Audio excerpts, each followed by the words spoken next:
So, to our main news this morning, and Rishi Sunak will tell world leaders assembled in Sharm el-Sheikh for COP27 that the fight against climate change can be turned into a global mission for new jobs and clean growth. Well, in his first outing on the world stage as Prime Minister, Sunak will also announce more than £200 million in funding for green technologies in developing nations. He's also expected to hold meetings with the French Prime Minister, Emmanuel Macron, where the issue of migrants crossing the English Channel should be discussed. Well, joining us in the studio this morning is Sophie Sleigh. She's Deputy Political Editor at HuffPost UK. Good morning to you. Look, how much do we expect to come out of COP27, not least in terms of the ambitions of Prime Minister Sunak?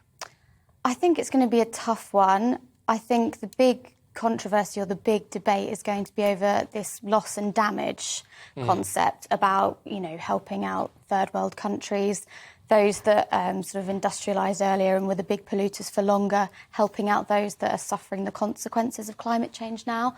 I think that's going to be where the big rows are sort of centred on this year.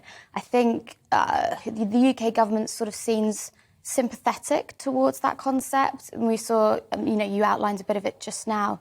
Millions of pounds have just been, hundreds of millions of pounds actually, have just been announced this morning for, I think, it was the rainforest in Congo and some other projects and things like that. So I think you can see sort of the UK taking their own approach to that already anyway.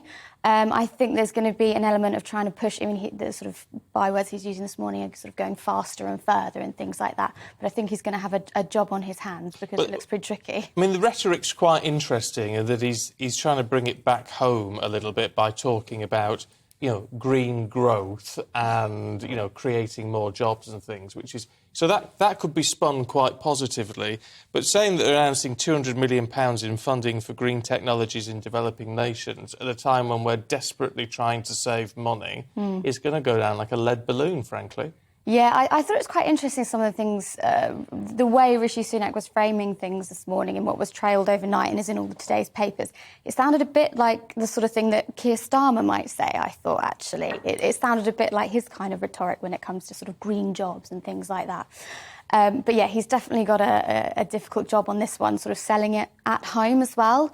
He initially wasn't going to go to this event because things are so serious back home. The economic situation is, pretty worrying and was his main issue. So he said, I can't go, I'm too busy initially. And have we seen anything of Boris Johnson yet? Because there's obviously lots of speculation that the only reason he did a U-turn and decided he was going to fly to Sharm el-Sheikh was because the blonde bombshell was threatening to overshadow him. Yeah, I think that's one thing I think us sort of political journalists are going to be really, really looking out for is Boris Johnson. He knows how to draw a crowd. He knows how to bring the cameras with him. I think you're spot on in what you said. It was interesting how Rishi Sunak wasn't going because he had too much on at home.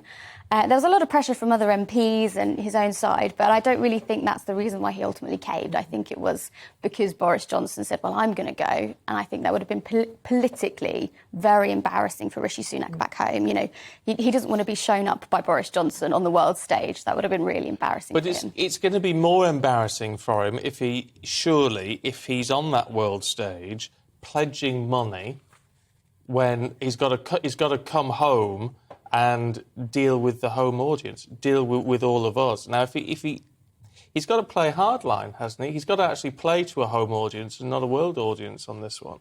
I think that's a really fair point, and I think Rishi Sunak and his Chancellor, Jeremy Hunt, are going to have a hard sell when they outline their budget, their autumn statement in a couple of weeks.